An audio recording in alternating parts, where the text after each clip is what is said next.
네, 기도하고 시작하겠습니다.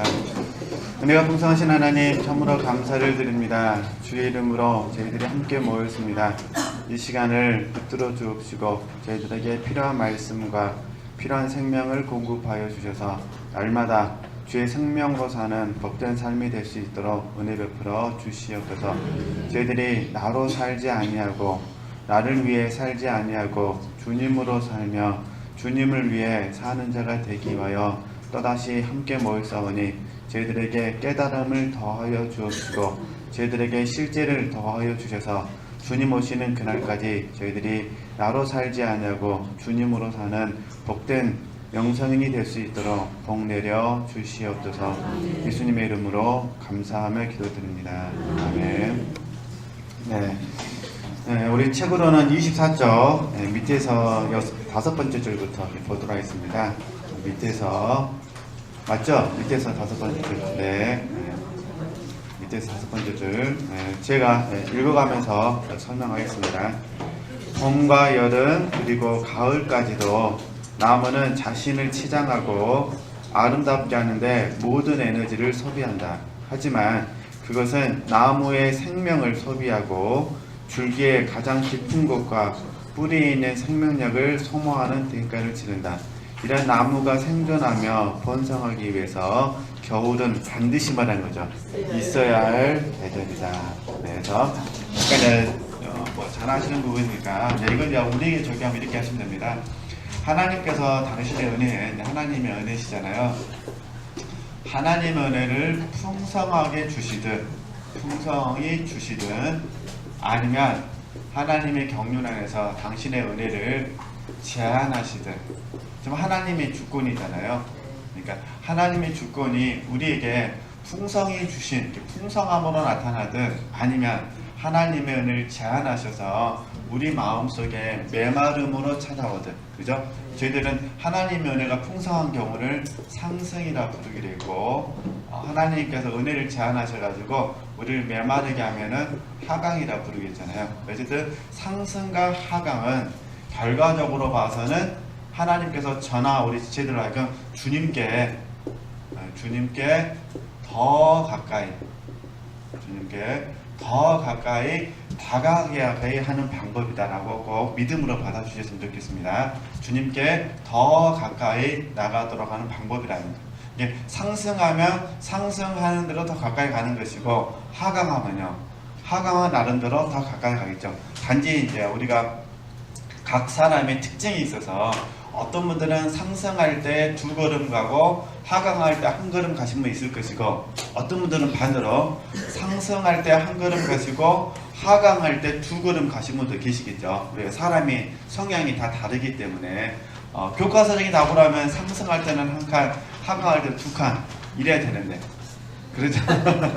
그래서 우리가 수면원에서 상담하시다 보면 가끔씩 그런 경험하실 것이에요. 막 업돼서 왔는데 1칸 자랐다 가고 다 죽어서 왔는데 2칸 자랐다 가고 이럴 때 좀 마음이 좀 이상할 수 있잖아요. 근데 그건 다른 게 아니라 우리가 주님께 뭐라고 더 가까이 가는 거예요. 근데 사실 주님께 더 가까이 간다는 거는 행동이 그렇다는 것이 아니라 왜냐면 봄, 여름, 가을은 상승이잖아요. 겨울은 지금 하강이고 근데 하나님께서 보실 때는 우리 외모가 어떠함을 보시는 것이 아니라 우리의 속이 어떠함을 보시거든요. 그래서 결국 뭐냐면 자기 부인, 자아 부정, 그 다음에 자아 상실을 보시는 거죠. 왜냐면 자기 부인, 자아 부정, 자아 상실은 결과적으로 주님과 우리 사이의 관계를 더 깊게 만들거든요. 깊음. 그러니까 자기 부인, 자아 부정, 자아 상실. 특히 이제 자아 상실 같은 경우. 그래서 우리가 하강을 경험할 때 내 육체편에서는 아무것도 하지 않는 것 같지만 하나님께서 붙들어 주시니까 자아 상실은 우리에게 주님께 더 어떤 거죠? 가까이 가도록 도와주고 있다. 지금 잔느경이 하고 싶은 부분은 뭐냐면 이 자아를 상실하는 게 뭐 자기 부인, 자아 부정, 자아 상실 전부 해당되는데 특별히 자아가 상실되어졌을 때 하나님의 특별한 은혜가 있어서 우리 육체를 육체에게 주시는 은혜를 제한하심으로 말미암아 우리가 자아상실을 경험한다 하더라도 절대로 우리 뭐라는 거죠? 우리는 포기해서는 안 되고 이 부분이 영적 성장을 더 깊게 체험하는 과정이라고 이해해 주셔야 된다, 그런 부분입니다. 지금 자아 상실을 말하고 있고요. 이 자아가 상실되는 과정 가운데 어떤 현상이 발생되냐면 여기서 자기 무능을 경험하죠. 그 다음에 무능, 또 자기의 약함을 경험하죠. 그러니까 자기 무능과 약함을 경험할 때 너무 놀라운, 그러니까 봄, 여름, 가을 이런 것들 없어지는 거니까 자기 무능이나 자기 약함을 경험하는 거잖아요. 그런데 뿌리가 더 깊어지는 거니까 여기서 하나님 신뢰가 되는 거죠. 근데 자기 무능, 자기 약함은 뭘 의미하냐면 육체 신뢰, 자기 신뢰가 지금 무너짐을 의미하는 거거든요. 그러니까 자기 신뢰가 무너지고 하나님만 어떻게 하는 거죠? 신뢰하게 되는 거죠. 이런 과정이 모아졌을 때 자아상실이 되는 거거든요. 이 부분이 잘 되어지면은 정말 나는 아무것도 아닙니다, 이렇게 고백이 되는 거죠. 지금 자녀의 경우는 이 부분이 겨울이다, 이걸 우리 설명하고 싶은 거예요. 그래서 이렇게 먼저 제가 잠깐 이렇게 말씀을 드려봤습니다. 그래서 우리 지체들께서 화강을 경험하실 때 주님께 뭐 하셔야 됩니까? 더 가까이 가셔야 된다. 하게든 잔느기 형식으로 표현을 빌리면은 풍성한 은혜를 주실 때는 또 성장하는 거지만 제한하실 때는 더 많이 성장한다. 이게 영적 성장, 깊이 체험하기. 깊이 체험하기 위해서는 반드시 뭐라고 하죠? 하강을 경험해야 된다는 거예요. 그래서 혹시 하나님께서 당신의 은혜를 제한하신다고 만약에 믿음으로 받아주셨다면 이 부분에 대해서 의심하거나 회의를 가져서는 안 된다는 것입니다. 더 주님께 뿌리를 깊이 내리는, 그래서 자기 부인, 자아부정, 자아상실의 공과를 적용해 주셔야 된다는 거 이렇게 이해하셨으면 좋겠습니다. 그래서 결과적으로는 자기 신뢰가 무너지고 하나님만 더 되는 거죠. 신뢰하게 되는 거죠. 그러면 자연스럽게 이제 자기 신뢰가 무너졌으니까 자기 일을 구하지 아니하고 하나님만 신뢰하니까 하나님의 일을 구하는 사람으로 바뀌게 되는 거거든요. 오늘 이 공과를 공부하는 거예요. 같이 이렇게 읽어보면 설명하겠습니다. 네, 25페이지.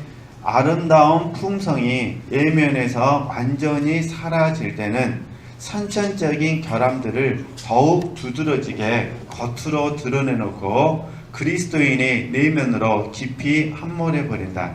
우리가 이것을 볼 수 있는 눈이 있다면 그 아름다움을 정확히 보게 될 텐데, 은혜가 당신의 삶에 임하는 방식도 정확히 이와 같다. 하나님께서 당신을 감싸고 있던 잎사귀들을 빼앗아 가신다. 분명 무엇인가가 당신의 잎사귀들을 떨어뜨려 외적인 미덕이 무너져 내리는 것을 어떻게죠? 경험하나. 지금 자기 부인 자아부정이 그 과정 경험하는 겁니다. 어쨌든 자기 신뢰가 무너지는 거니까요. 그분이 그렇게 하시는 이유는 그죠? 아이러니하게도 성품의 근원을 강하게 만드시기 위해서이다. 이게 성품의 근원이 이거예요. 내가 아니라 누가 되시는 거죠? 하나님이 되셔야 된다. 그죠? 내가 아니라 하나님이 되셔야 된다. 그래서 이 부분을 잠깐만 제가 칠판에 써드렸으니까 정리만 해드리도록 하겠습니다. 이것을 저희들이 동기와 목적이라고 부릅니다. 그래서 동기는 출처. 어렵게 생각하지 마시고요. 이거는 죽을 때까지 막 들어가지고요. 우리가 애워버려야 돼요. 그 이유는 뭐냐면 삶은 현재성이 있어서 그렇습니다. 저는 그래서 이전에도 여러 번 인용했지만은 누가복음 9장 23절에서 제가 날마다라는 단어에 이런 부분에 있어서 제가 영감을 얻었습니다. 십자가를 지는 삶은 어떻게 하는 거죠?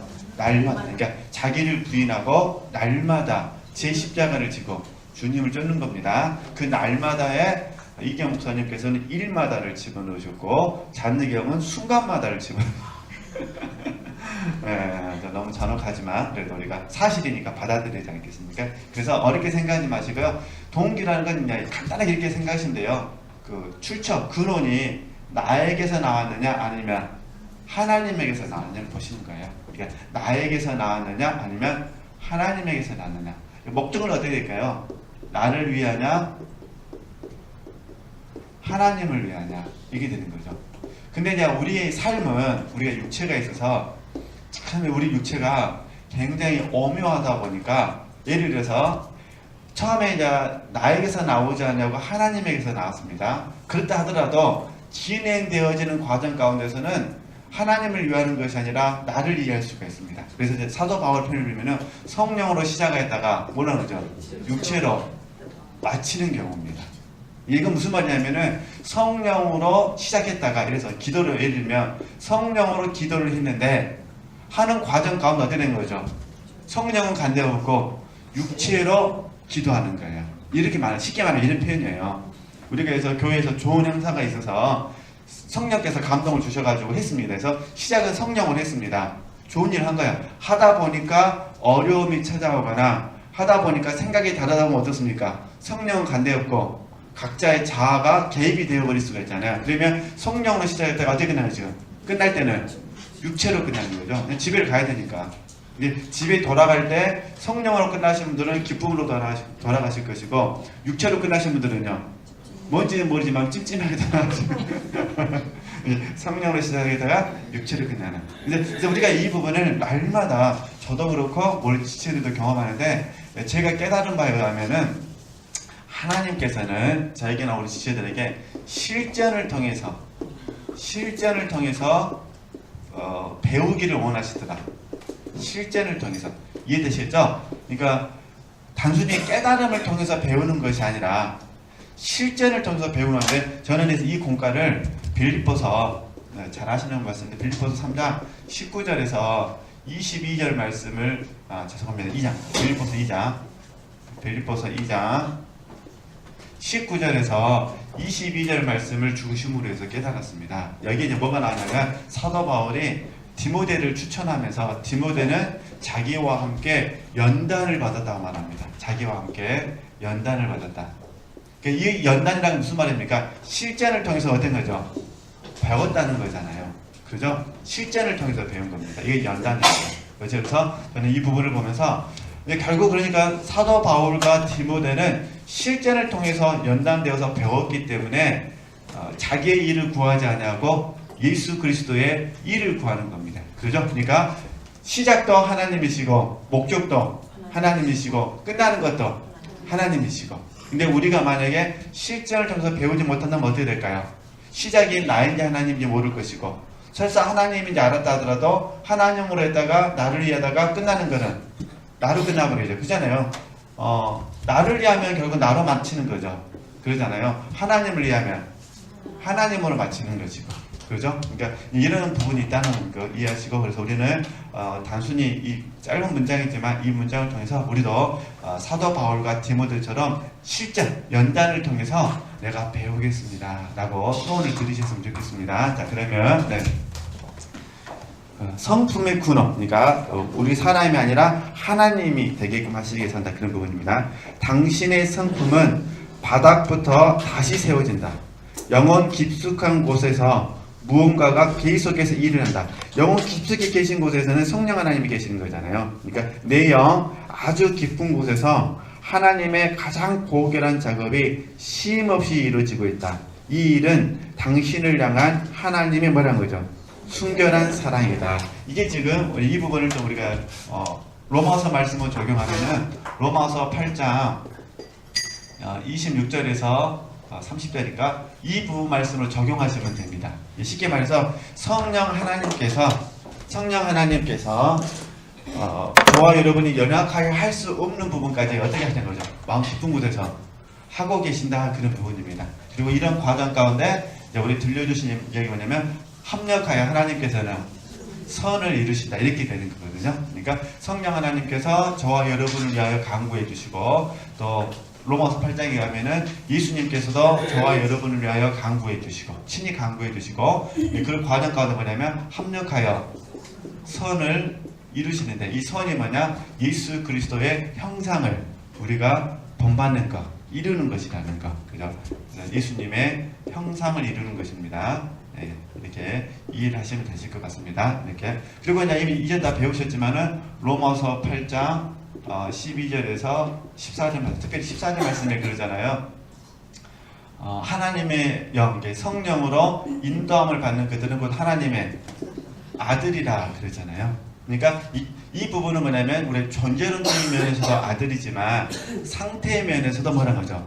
아들이라는 거예요. 왜냐하면 성령의 인도함을 받는 것들은 하나님 아들인데 이 앞에서 뭐라고 하냐면 성령이 영이 몸을 다스리는 부분을 말씀드리잖아요. 빚진 자로서 우리가 영으로 몸을 다스려야 된다. 근데 그 영은 그 포괄적인 의미에서는 성령 하나님과 우리 영이 연합됐으니까 하나인 부분에서 성령을 의미하는 것이고 좁게 말하면 우리 영을 말하는 거니까. 그러니까 영으로서 몸을 다스리는 삶, 그 사람은 결국 어떻게 된다는 거죠? 성령의 인도하는 부분. 그러니까 성령의 인도를 받는 사람은 아들인데 이때 아들 저희들이 참 아들이라 이렇게 부르죠.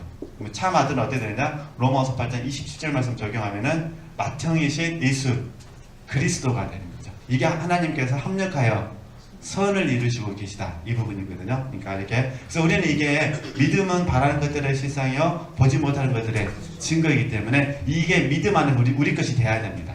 사실 이미 우리 것입니다. 사실 그럼 지금 우리는 뭐 하는 것이냐? 더 실제되기 위해서, 그죠? 더 지금보다 더 나은 모습으로 참 아들이 되기 위해서, 그죠? 이렇게 적용하시면 됩니다. 그러니까 우리는 자 어제 예를 들어 10% 참 아들이었다면 오늘은 어떻게 될까요? 11%참 아들로서 이게 계속해서 가는 겁니다. 거의 몇 퍼센트 될 때까지요. 100%. 완전히는 안 되겠지만 거의 100%. 왜냐면은 성령의 인도함을 받으면 되니까. 그러니까 날마다 하나님께서 우리에게 성령을 통해서 가르쳐 주시고 인도해 주시는 거잖아요. 그리고 그 성령 하나님은 우리 마음 안에 계셔가지고 저와 여러분을 고아와 같이 버려두지 아니하시고 주님 오시는 그날까지 성령께서 우리와 함께 가시는 거거든요. 그 함께 하신 성령 하나님이 우리를 죽을 때까지 인도하시면 저와 여러분 당연히 100%는 안 된다 하더라도 어떻게 됩니까? 거의 100% 되겠죠? 근데 물론 이제 이 과정에 들어가려면 어쩔 수 없이 자기 부인, 자아 부정, 자아 상실이라는 조건을 갖춰야 되니까 이렇게 이해하시면 되실 것 같습니다. 자, 이렇게 해서 보겠습니다. 네. 이 일은 당신을 향한 하나님의 순결한 사랑이다. 내면 가장 깊은 곳에서 자아에 대한 절대적 포기와 멸시가 뭐 하는 거죠? 일어난다. 이게 지금 제가 말씀드렸어요. 자기 부인, 자아 부정, 그 다음에 자아 상실. 그래서 이 부분을 저희 훈련에서 크게 설명할 때는 자기 발견, 자아 발견과 파쇄라고 부르죠. 예, 크게 설명했을 때, 그죠? 많은 분들이 그 훈련 받을 때 초창기에만 자아 발견과 파쇄를 적용하시는 것 같아요. 그래서는 안 되고요. 이 자아 발견, 자아 파쇄는 계속해서 하셔야 됩니다. 단지 항상 문제는 뭐냐면은 우리가 여기서 조심해야 될 부분이 하나 있는데 우리가 자아 발견, 자아 파쇄를 하는 것은 나와 함께하고 있는 누군가에게 좋은 모습으로 보이기 위해서 하는 게 아닙니다. 이해되죠? 이게 뭘 말씀드리고 싶냐면은 하나님께서 모세를 다루셨어도 모세는 모세입니다. 그러겠죠? 그리고 하나님께서 아브라함을 다루신다 하더라도 아브라함은 아브라함입니다. 단지 중요한 것은 모세에게 십자가에 흔적이 있다는 것이고 아브라함에게는 십자가에 흔적이 있다는 것입니다. 그죠? 그러면 다윗도 마찬가지예요. 하나님께서 다윗을 다루셨다 하더라도 다윗에게는 어떤 모습입니까? 다윗의 연약한 모습과 그 다음에 십자가의 흔적이 있는 거죠. 사도 바울도 마찬가지고, 그죠? 디모데도 마찬가지고. 그래서 우리가 영성훈련을 이렇게 오랫동안 하다 보면 자칫 잘못하다 보면은 영성 형성이 되어지면은 가장 아름다운 사람으로 바뀐다고 생각되는데 그렇게 생각하시면 안 되고 가장 인간적인 사람이 되는 겁니다. 그죠? 배고프면 배고프고, 할렐루야. 추우면 춥고. 사도 바울이 그러잖아요. 우리의 육신은 날마다 어떻게 되죠? 부패한다 그러잖아요. 후패해 간다. 어쩔 수 없는 부분이 있다는 거예요. 그죠? 후패해 가는 부분이 있는 것이고 너무 놀라운 것은 그 과정 가운데 우리 속이 날로 새로워지는 거잖아요. 그 속이 새로워지는 부분, 육체는 후패해가고 늙어간다는 의미가 아닙니다. 그런 의미가 아니라 십자가를 통해서 우리의 자아가 계속해서 파쇄되어지고 육체는 파쇄되어지고 그 다음에 우리의 속은 날로 새로워지는 거죠. 그게 이제 십자가의 흔적이 되는 거거든요. 그렇게 이해를 하셨으면 좋겠습니다. 그래서 우리가 아무리 함께 오래 훈련을 하더라도 서로를 바라보면서 단점을 바라보려고 하면 반드시 단점은 보이게 되어 있습니다. 그래서 하나님께 은혜를 구하셔야 돼요. 상대방의 단점은 안 보게 하시고 장점만 보게 하옵소서. 너무 묘해서 장점은 보려고 해도 안 보이고 단점은 안 보려고 해도 보인다는 게 그게 우리 아픔인데 다시 밑에서 5번째 줄 보겠습니다. 네. 내면 가장 깊은 곳에서 자아에 대한 절대적 포기와 멸시가 일어난다. 이 포기와 자기 멸시의 과정을 통해, 그죠? 우리 내면의 인격은 성장. 이게 지금 저희 훈련을 영어로 바꿔드릴게요. 금방 그걸 이해할 수 있습니다. 왜냐면 영은 성장하고, 들으셨죠? 혼은 어떻게 합니까? 혼은 성숙하고, 그 다음에 몸은 변화된다. 지금 이 얘기하는 겁니다. 그러면 성숙은 어떻게 일어나냐? 벗고 입음을 통해서 이러는데, 어디서 벗고 입냐? 십자가에서, 또 믿음으로. 오늘 배우셨잖아요. 십자가에서 믿음으로 되어지는 부분이거든요. 이 이야기를 하는 거예요. 그러니까 이 포기와 자기 멸시의 과정을 통해 우리 내면의 인격은 뭐하는 거죠? 성장한다. 그죠? 그래서 혼이라는 부분은 우리 인격을 의미하거든요. 인격.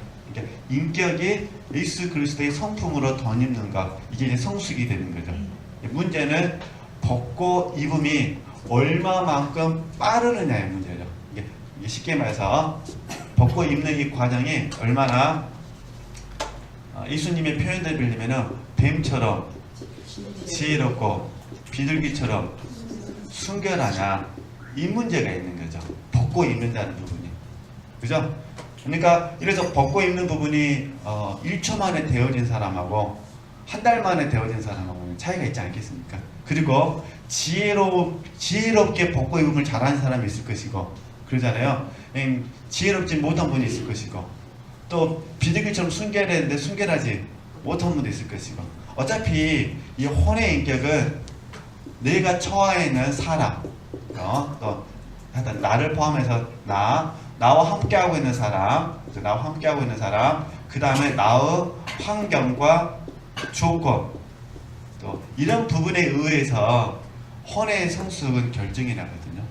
그러잖아요. 그래서 하나님께서 나 자신뿐만 아니라 사람에 대해서 환경과 조건에서 이기도록 하시기 위해서 우리에게 연단을 하시는 거잖아요. 이 연단은 사실 영에서 이루어지는 것이 아니라 혼하고 몸에서 이루어지는 거거든요. 혼하고 몸. 그래서 우리가 좀 쉽게 말하면 몸이 불편하시면 연단되기가 어려우시죠. 한두 가지 불편한 게 아니시잖아요. 그러나 만약에 그래서 몸이 잘 훈련되어 있고 건강하고 또 혼에서 특별히 주님의 고백처럼 마음이 온유하고 겸손하게 되어지면은 잘 연단되어진 거니까 혼의 성숙, 인격적인 성숙이 보이게 되는 거죠. 그렇게 이해해 주셔야 되는 그런 부분입니다. 그러나 어쨌든 본질적인 부분에서는 영은 성장하는 것이고 혼은 성숙하는 것이고 몸은 변화된다는 거. 지금 우리가 날마다 훈련하는 게 뭐냐면요, 벗고 있는 이 부분이 지혜롭고 그 다음에 순결하고 그 다음에 신속해야 된다는 거, 민첩해야 된다는 거.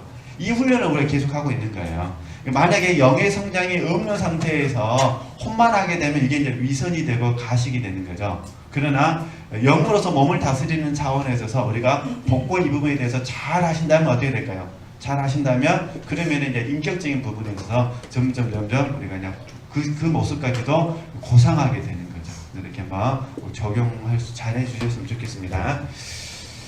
네, 자 그러면 계속 보겠습니다. 네. 결국 우리의 영혼은 내면의 성숙을 위해 모험을 하고 있는 것이다. 사실 하나님의 사역이 그리스도인들의 외적인 부분에 집중해 있는 것처럼 보이고 힐끔 눈을 돌려 보기에 밖으로 드러난 것들은 그리 보기 좋지는 않다. 그죠? 그러나 이게 중요한데 그 영혼에게 새로운 결함이 생겨난 것은 절대 뭐라는 거죠? 아니라는 겁니다. 단지 이미 존재했던 결함들이 뭐라는 거죠? 드러났을 뿐이다. 이게 로마서 5장 1절에서 8절 말씀입니다. 그러니까 다시 얘기하면은 하나님께서 저와 여러분을 구원하실 때 언제 하셨냐면 우리가 아직 어디 돼서 우리가 아직 죄인 되었을 때, 그죠? 죄인 되었을 때에 구원해 주신 거예요. 그러니까 하나님께서 믿음 안에서 저와 여러분을 구원해 주셨기 때문에 우리 편에서 바라봤을 때는 존재론적인 부분에 있어서는 우리는 이제 의인이 되었죠. 그리고 예수님의 관점에서 바라보면 우리는 상태라는 면에서도 우리는 의인이죠. 그러니까 예수님의 입장에서 바라봤을 때, 그죠? 이제 우리가 아니라 예수님의 입장에서 바라보면은 우리는 존재론적인 부분에서도 의인이고 그 다음에 상태면에서도 의인이 되는 거죠. 이게 이제 사도 바울의 로마서 8장 29절에서 30절 말씀하거든요. 이미 우리는 영화로웠다라고 말합니다. 하나님의 관점에서 영화로운 거예요. 근데 이제 우리 고민은 그거잖아요. 하나님의 관점에서는 영화롭다는 이 말씀을 내가 아멘으로 받는데, 믿음으로 받았습니다. 근데 여기에 들어가는 게, 근데 내 관점에서는 아닌 것 같잖아요. 그러죠? 이런 문제가 생기는 거예요. 그러니까 하나님의 관점으로 바라보면은 우리가 아직 죄인 되었을 때 예수님 십자가의 죽으심으로 말미암아 우리의 존재와 상태는 이미 의인이 되었지만, 현재 우리의 입장에서 봐서는 그러지는 않는다는 거야. 그래서 이걸 제가 어떻게 말하냐면, 이 부분이 저와 여러분이 항상 죄를 지을 가능성이 있다는 거예요. 이해되시죠? 문제는 이제 죄를 지을 가능성이 저에게도 있고 우리 지체들에게 있는데, 하나님께서 우리로 하여금 이 죄를 지을 가능성을 점점 연단을 통해서 주님의 형상으로 이루는 걸 목표로 두시기 때문에 죄를 지을 가능성을 줄여버리셔야 돼요. 이해되시죠? 이 죄를 지을 가능성을 줄이기 위해서 어떻게 지금 연단하고 계시는 거거든요. 이 연단하는 과정 가운데 우리 육체가 죄를 지을 가능성이 있다고 그랬잖아요. 이게 가장 큰 가능성이 뭐냐면 교만이에요. 교만. 이게 사도 바울이 표현하면 자고가 되는 거죠. 우리는 그걸 자만이라 부르기도 하고 넓은 의미에서 교만이라 부르게 하는데, 이게 우리 산하편에서 봤을 때 죄를 지을 가능성은 여러 가지가 있습니다만 그 중에 가장 무서운 게 뭐라는 거죠? 교만이고 자고고 자만이다, 그런 부분입니다. 그러니까 연단 받아도 우리는 교만할 수 있고 자고할 수 있고 그러면 자만할 수 있어요. 그리고 여기에 연단 잘 받은 사람에 나타나는 특징이라면, 연단 못 받은 사람, 연단 받다가 상절 나가지고 그냥 원망하고 불평한 사람, 그런 사람은 어떻게 되겠습니까? 이제 여기 이제 원망 들어가고 시비도 들어가고 여기에 들어오는 게 이제 자기 비하가 들어오죠. 나 같은 사람은 해도 안 된다는, 이게 심각한 문제가 되는 거예요.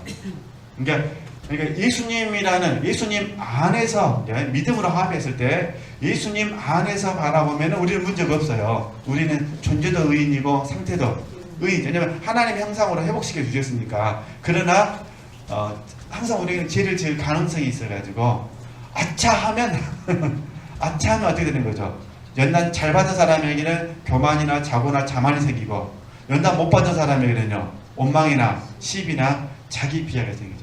그래서 이제 사도 바울도 우리에게 들려주는 게 뭐냐면, 스스로 선줄로 생각하면 넘어질까 조심하라. 이 스스로 선줄로 생각하라. 이해되시죠? 이게 이제 연단 잘 받았다 생각한 사람이에요. 그러잖아요. 또 은혜 많이 받은 사람들, 이런 분들에게 이제 교만이나 자고나 자만이 생길 가능성이 있죠. 그래서 이걸 조심하셔야 된다는 것. 그 대신 또 이 반대편 자기 비하도 조심하셔야 된다는 거. 그리고 항상 우리가 조심하셔야 됩니다. 그래서 이제 잔느게 하고 싶은 얘기 뭐냐면은, 설사 우리에게 어떤 결점이 드러났다 하더라도 그거는 새로운 결점이 아니라 원래부터 우리 안에 있어요. 이게 죄를 지을 가능성을 우리가 갖고 있었다는 거예요. 그리고 하나님께서 진짜로 우리에게 참 아들로 만드시기 위해서 어떻게 하시냐, 이 죄를 지을 가능성을 우리에게 보여주시기 위해서 일단 표현이 자자면 하여튼 희젓는 막대기라 그랬습니다. 희젓는 막대기를 환경 속에서 하나님이 역사하셔가지고 휘저 버리시는 거예요. 그죠? 그러니까 은혜를 거두어 가서 휘저으시든 환경에 어려움을 줘서 휘저으시는 거죠. 그러면 우리 내면의 시상이 어떻게 될까요? 이제 적나라하게, 여기서 이제 내면입니다. 내면의 모습이 적나라하게 노출이 되는 거죠. 단지 우리와 함께하고 있는 어떤 A라는 사람들, 그런 분들이 우리 내면에 노출되어 있는 더러운 것들을 볼 수 있는 사람이라면 그 상대방의 내 모습을 아는 것이고, 볼 수 없는 사람이라면 그 사람 모르겠죠. 그럼 누구는 알까요? 나는 알겠죠. 그죠? 나 자신은 안다는 거예요. 희젓는 막대기가 그냥 확 휘저어버립니다. 근데 이때 어떻게 해야 되느냐? 이거 우리가 늘 배우셨듯이 하나님께 감사하셔야 돼요. 실상을 들춰내 주셔서 감사합니다. 자, 이 실상을 통해서 저로 하여금 치료해 주시니 감사합니다. 제게 겸손을 가르쳐 주시니 감사합니다. 이렇게 저희들이 적용하게 되는 거죠. 그죠?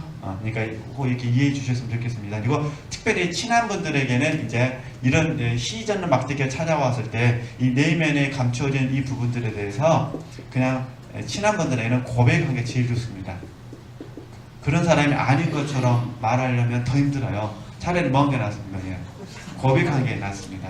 그죠? 그래서 사실 덕후가문 같은 경우도요, 의외로 많은 분들이 못 쓰는 이유는요, 자기 자신이 이 하나님께서 말씀을 적어보신 거잖아요. 이 노출된 거거든요. 이거를 그 멘토에게 보이고 싶지 않은 거예요. 그래서 못 쓸 수도 있어요. 처음부터 한자 쓰려고 하니까 이거 안 될 것 같아. 내 글을 읽는 사람은 나를 이렇게 천사로 알고 있는데 내가 굳이 내가 뭐 신부님에게 고해 행사하듯이 내가 굳이 나쁜 의미로 쓸 필요는 없잖아요. 그러니까 안 써버려.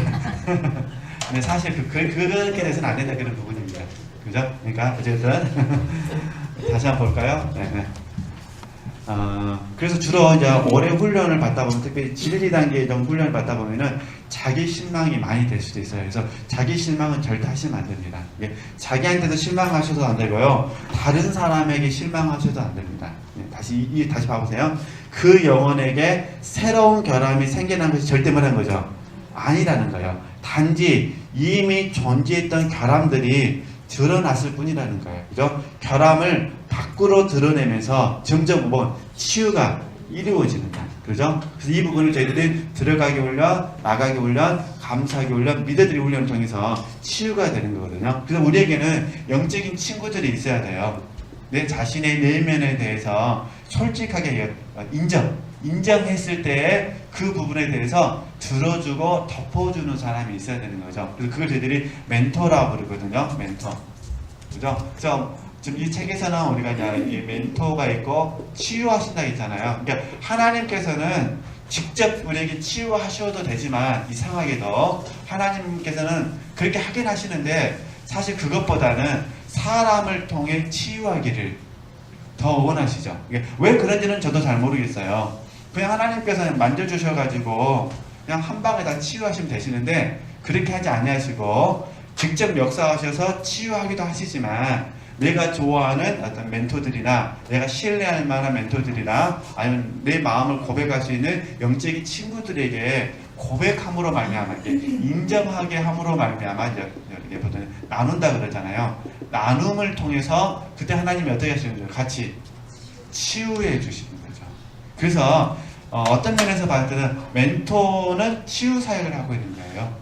우리 지체들께서 1대1 나눔을 하시면서 이렇게 좋은 어떤 멘토가 되게 훈련하고 계신데, 멘토는 자연스럽게 뭐가 따라온다는 거죠? 인적인 치유가 아니라 사실 멘티가 스스로 인정하고 고백하고 나눔으로 말미암아 치유가 되는 거죠. 그래서 멘토는 치유 사역을 하는 것이다. 그러니까 우리 지체들께서 치유 사역을 더 잘하고 싶으면 어떤 마음 들까요? 더 좋은 멘토가 되기 위해서 훈련하셔야겠죠? 네, 그런 부분입니다. 네. 그래서 이렇게 이제 스스로에게 가르치셔야 됩니다. 나에게 대해서 실망하면 안 된다. 하나님이 기뻐하지 않으십니다. 그리고 내가 누군가에 대해서 절대 실망해서는 안 된다는 거 이렇게 이해하시면 되실 것 같습니다. 그럼 계속 보겠습니다. 당신이 영혼의 순례길을 걷고 있다면, 재앙을 당하거나 메마른 건기가 계속될 때, 그리고 사람들이 영적인 겨울이라고 부르는 때가 찾아올 때 반드시 기억해야 한다. 생명은 계속 그 자리에 있다. 겨울이 와도 말이다. 이걸 제가 좀 보충해서 말씀을 드리도록 하겠습니다. 우리가 지금 한길 가는 순례자 읽으신 분들 계시지만은, 그 한길 가는 순례자에서 이제 마지막 챕터 정도에 보면은 캐서린이라는 그 여자 수녀에 대해서 잠깐 언급을 하면서요, 그 캐서린이라는 여자분이 한 말을 인용을 합니다. 그 말이 뭐냐면은 제가 천국을 가는 여정에 있다면 천국을 가는 여정 자체가 천국이다, 이런 말을 합니다. 그러니까 천국을 가는 여정 자체, 이해되시죠? 지금 순례길을 걸어가고 있어요. 근데 순례길을 걸어가고 있는 그 자체가 뭐라는 거죠? 천국이라는 거예요. 그럼 이제 여기서 이걸 이제 그러면 우리가 봄, 어느 누구나 여름, 가을에 대해서는 다 말하지 않아도요 막 인정해버립니다. 알아서 인정해버립니다. 봄, 여름, 가을 같은 거는 그냥 알아서 인정합니다. 그렇잖아요. 그래서 혹시 우리 지체들께서 뭐 과거에 보험회사 직원으로 근무하셨다, 한 달에 1,000만 원 벌었다, 말하지 말아야 막 말하는 나불잖아요. 아까 1,000만 원 했다니까, 밥 사줄 테니까 뭐라고. 근데 100만 원도 못 했으면 어떻습니까? 겨울이 오면 물어봐도 됐어. 그러죠? 우리 애들도 그래요. 아니, 우리 애들이 그렇다는 것이 아니라 우리가 섬긴 애들도 그래요. 전부 다 애플 맞으면 맞으세요. 바로 전화가 버립니다. 내가 애플 맞았다고. 근데 G 맞으면 어떻게 될까요? 연락도 없습니다. 성적표 물어보면 아마 곧 올 거라고. 오긴 오죠. 고지서랑 같이 날라오고 등록금내라고. 네. 이해되시죠? 그러니까 사실 우리 육체는 누가 안 시켜도요, 봄, 여름, 가을이면 다 인정하게 되어 있습니다. 그러나 겨울이 오면 위축이 되죠. 그냥 잔느경이 하는 말은 뭐냐면 그럴 필요가 없다는 거예요. 그래서 다시 네. 그래서 제가 들으신 부분은 저나 우리 지체들이 이 천국을 가는 여정, 이 순례길을 걸어가는 이 여정 자체에서 봄을 만날 수도 있고 또 반대로 겨울을 만날 수도 있는데, 봄도 천국이요, 그 다음에 겨울도 천국이라는 거. 이유는 간단합니다. 생명이 있기 때문에. 그죠? 다른 거 보시면 안 돼요. 뭘 보셔야 돼요? 생명을 보셔야 돼요. 그러니까 결국 생명은 우리가 늘 배우셨지, 예수님이시잖아요. 예수님께서 내가 곧 길이요, 진리요, 생명이라고 말씀하셨으니까 그러잖아요. 길이요, 진리요, 생명. 그러니까 예수님이 생명이시다. 그러니까 중요한 거는 각 사람 마음속에 누가 계시냐 제일 중요하다는 거예요. 예수 그리스도께서 계시다는 게 제일 중요하다는 거예요. 그죠? 그러니까 우리가 그 생명을 저 여러분이 믿음으로 화합할 수 있었으면 좋겠다. 그런 부분입니다. 그래서 제가 다시 그 이해해서 다시 보면, 당신이 영혼의 순례길을 걷고 있다면, 새 예루살렘을 향하여 이 여정이 걷고 있다면, 재앙을 당하거나 메마른 건기가 계속될 때, 하강을 경험한다 하더라도, 그리고 사람들이 영적인 겨울이라고 부르는 때가 찾아올 때 반드시 기억하라는 거예요. 생명은 계속 그 자리에 있다. 즉 생명이 있다는 것입니다. 그래서 이 부분을 우리 지체들께서 힘드실 때마다요, 히브리서 12장 1절에서 3절 말씀을 꼭 묵상해 주셨으면 좋겠습니다. 그리고 물론 히브리서 12장 1절 3절 말씀 잘 하시는데, 그중에 잘 하신 말씀이 무거운 것과 그러잖아요. 얽매기 쉬운데, 사실 이제 무거운 것은 광범위하게 해석하면 인생 자체가 무거운 것이잖아요. 그러나 이제 좁게 해석하면, 우리 마음속에 무거운 거는 욕심 때문에 그러는 거잖아요. 그죠? 참 이 욕심이라는 게 어떤 분들에게 소박한 욕심이 있잖아요. 우리 자녀들이 지금보다 좀 더 잘 됐으면 좋겠다. 그것도 뭐 소박한 욕심이죠. 근데 그 부분이 원망과 불평이 아니라면 괜찮은데, 그게 이제 그것 때문에 내가 힘들어하면 뭐가 될까요? 욕심이 돼가지고 무거운 것이 되는 거잖아요. 내 가슴을 지금 짓누르고, 건강도 그러잖아요. 내가 좀만 더 젊었으면 좋겠다. 그런 마음 갖는 건 이제 정상인데, 그러하지 못함으로 말미암아 근심이 찾아오고 낙심이 찾아오고 절망이 찾아와가지고 막 내 마음이 깊은 곳을 막 짓누르고 있다면 뭐가 될까요? 무거운 것이 되는 거잖아요. 우리 육체가 있는데 왜 애롭지 않겠습니까? 애롭죠. 애로움이 있을 수 있다는 거예요. 애로웠을 때, 애로움이 찾아왔을 때 그 애롭다는 걸 인정하면 되는데, 그것을 받아들여가지고 그게 잘못돼가지고 크게 내게 스트레스를 주면 뭐가 될까요? 그 애로움 자체가 내게 지금 무거운 것이 되는 거죠. 애로워서 집에 들어가기도 싫고, 나가자 갈 데도 없어. 또 이게 더 열받아 이제. 그래서 이렇게 있잖아요. 내가 내 지갑에 돈이 많이 있는데 안 가는 것과, 그죠? 돈이 하나도 없어갖고 못 가는 것은 다르잖아요. 뉘앙스가 아주 다르죠? 내 앞에 있는 중국집이 있는데 내가 돈도 있고 건강 생각해서 안 먹을 때는 흐뭇해요. 근데 가고는 싶은데 뭐가 없어서요? 돈이 없어서. 그래요. 분식점 못 가서 스트레스 받는 걸까요? 레스토랑 못 가서 스트레스 받는 거 다 스트레스인데 뭐가 더 클까요? 분식점일까요? 아니면 레스토랑일까요? 분식점이 더 크죠. 더 초라하지. 레스토랑은 비싸잖아. 그러니까 5만원, 콩나물이 50개인데 이렇게라고 이해하는 사람인데, 분식점은요 몇천 원이 없어. 이 사람 마음이 다 그렇다, 그런 부분이에요. 그러니까 무거운 것과 얽매기 쉬운 쟁 이런 부분들은 이제 아마 뭐 다른 훈련에서 또 배울 수도 있는데 저는 그런 부분을 말씀드리고 싶은 것이 아니라 이럴 때마다 우리가 어떻게 되느냐 예수님을 바라보셨으면 좋겠다. 그러면서 이제 3절 말씀에 그렇게 말씀하셔요. 3절 말씀에 피곤하여 낙심치 않도록 하기 위해서 예수님께서 지인들을 위해서 어떻게 참으신지를 생각해봐라 이런 말씀이 있어요. 그래서 저는 그 3절 말씀 묵상하면서 이걸 깨달았어요. 피곤하여 뭐하지 않도록요? 낙심하지 않도록. 그러니까 사실 어느 누구나 영혼의 겨울을 경험하면 피곤합니다. 그죠? 우리가 자주 인용하는 야곱 아시잖아요. 야곱이 약복 강가를 통과함으로 말미암아 분이엘에서 하나님을 만나다니 자기 고백이니까 하나님을 얻지만 육체는요 쩔뚝이가 되잖아요. 그러잖아요. 평생 어떻게 사는 거죠? 쩔뚝이로 사는 거예요. 지금 우리 이야기가 아니니까 야곱이 은혜가 되는 겁니다. 만약 우리 지체들께서 날마다 쩔뚝이로 산다고 생각해 보세요. 그럼 어떤 마음 드실까요? 항상 그래요. 중요한 부분은 어느 누구나 뭐 할 수 있다는 거죠? 피곤할 수 있어요. 특히 오늘처럼 비가 올지 안 올지 그냥 스키 차가지고 할 때는요 피곤하죠. 그러나 피곤하더라도 뭐 하지라는 거예요? 낙심하죠. 그러니까 혹시 피곤하여 낙심하려고 하면 어떻게 하나요? 얼른 누구 생각하시라는 거죠? 예수님을 생각하시라는 거예요. 나의 부족한 부분 생각하시면 안 되실까요? 그럼에도 불구하고 나를 가장 사랑하시는 내 안에서 생명이 되어주시는 예수님을 우리가 바라봤으면 좋겠다. 그래서 믿음의 주여 또한 온전케 하시니 예수님. 그러니까 믿음이 흔들리실 때마다 믿음의 주이신 예수님을 바라보고 그죠? 온전케 하시는데 불완전한 모습을 보일 때마다 나를 온전케 하시는 누굴 바라보요? 예수님을 바라보시면서 절대 우리들이 실망하셔서도 안 됩니다. 낙심하셔서도 안 됩니다. 그죠? 원망과 시비도 하셔서 안 되고요. 얼른 우리 시선을 딱 주님께로 옮기셨으면 좋겠습니다. 혹시 마음이 많이 피곤하시면 마음이 피곤하실 때마다 얼른 이 말씀을 적용하셔가지고 우리 지체들께서 잘 이겨낼 수 있으셨으면 좋겠어요. 그래서 이 공과를 잘 통과하면 이제 그 28절 가보시겠어요? 오늘 뭐 수업은 하진 않는데 오늘 여기까지 하려고 그러는데요. 28장에 보면 이제 이 과정에서 배우는 게 뭐냐?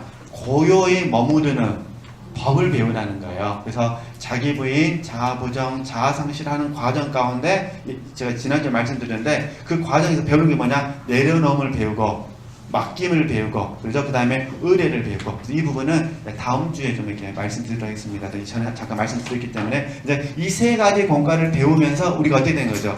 주님 안에서 고요한 법을 배우는 거예요. 우리식으로 설명하면은 마태복음 11장 28절에서 29절 말씀, 그죠? 주님께 가서 쉽고 가벼운 길을 배우는 것, 올소이다 이렇게 된 것이 아버지 뜻입니다. 그걸 배우는 거예요. 이해되시죠? 그 공간을 배워야 그 다음에 연합의 자리로 들어갈 수가 있거든요. 그래서 그렇게 하시고 오늘 여기까지만 하도록 하겠습니다. 하나님께 영광 드리겠습니다.